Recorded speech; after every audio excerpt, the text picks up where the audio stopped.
What is up, guys? Welcome back to the Comic Cave, and we are here with. My name is Ryan. Where are we?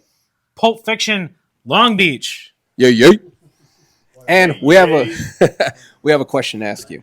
Okay, so everybody knows the classics when it comes to comic books. Everybody always asks, what do you recommend? Everyone always jumps to Dark Knight Returns, Watchmen, Mouse, some of the Killing Joke, things like that. What book do you think after the year 2000 has been published that is going to stand the test of time? So you gave me that question ahead of time. There's a lot of pressure. So I decided to let myself off a little bit easy, and I'm gonna talk about a book that means a lot to me personally. Okay. But I do think that everybody should read it if it sounds good to you. Because it is something that I read it every issue as they were coming out, made a huge impact on me, made me look at an artist in a different way. And even though there were 10 billion different horror books coming out, this is the one that really stood out.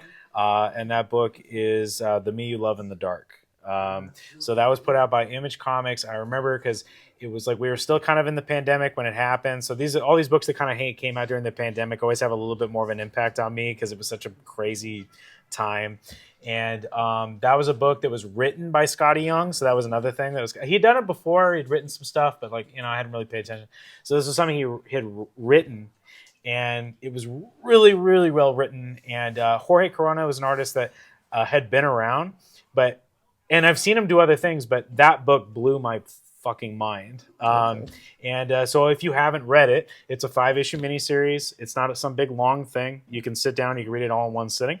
And it's a haunted house story. It's a haunted romance story that's all about abusive relationships. So I do think that you can sit down, you can look at that book. Maybe not in the same ways you can Dark Knight Returns or Watchmen. You said political. It's not really political, but on just a fundamental human level, I think there's a lot of stuff to be pulled out of that book. Thank you, Wendy.